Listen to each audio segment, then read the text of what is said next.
73 Yards is an excellent episode. It is a Dr. Light episode.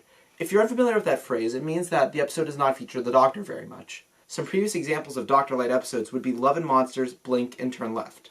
In the episode, the Doctor steps on a fairy circle and disappears. A woman then begins to follow Ruby. No matter where Ruby goes, the woman is there, but only remaining at 73 yards away. Anyone who tries talking to the woman runs away and starts fearing Ruby. There are two scenes in particular that stuck out to me in this episode.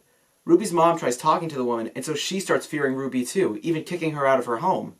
The second instance involves Kate Stewart of UNIT. Kate promises to help Ruby, but she too falls victim to the woman's influence and abandons Ruby.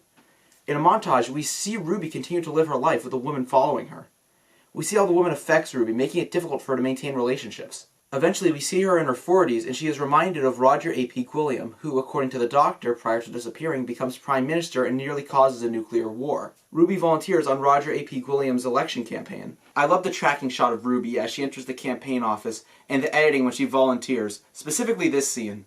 I'll do leaflets, answering the phones, just tell me what to do and I'll do anything. Hey, I'll even carry the coats. Once Williams is elected, Ruby uses the woman's abilities to make Williams quit. After that, we fast forward another 40 years. Ruby is elderly and on her deathbed when the woman appears in her room. She's finally closer than 73 yards.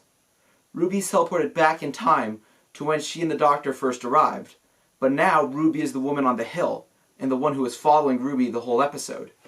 Future Ruby is able to give past Ruby a message to not step. This allowed past Ruby to see the fairy circle, stopping the Doctor from destroying it and disappearing. This means Ruby has broken the cycle, and that this Ruby will never know of what her previous selves went through. 73 Yards is a really good episode. This is the first Dr. Light episode of the Disney era of the show, and it's great. It's interesting to see Ruby without the Doctor, and his influence on her is clear, with her trying to prevent Williams from becoming Prime Minister. My only issue with this episode is that it doesn't address something that I feel like it would have made sense to address.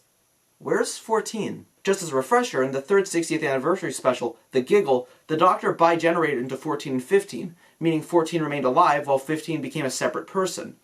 From what we currently know, 14 is staying with Donna and her family. Donna was offered a job by UNIT also in The Giggle, to which she accepted. If Donna was working at UNIT and 14 was still staying with her, why didn't Kate bring 14 when she met with Ruby? Wouldn't 14 want to investigate if 15 disappeared? Out of universe, this is probably because this is meant to be a Dr. Light episode that only really focuses on Ruby, and that's okay, but I find it odd that in universe it's not brought up. That's my only real issue with this episode. I'm gonna put 73 Yards in S tier. Stay tuned for next week's review. Source out.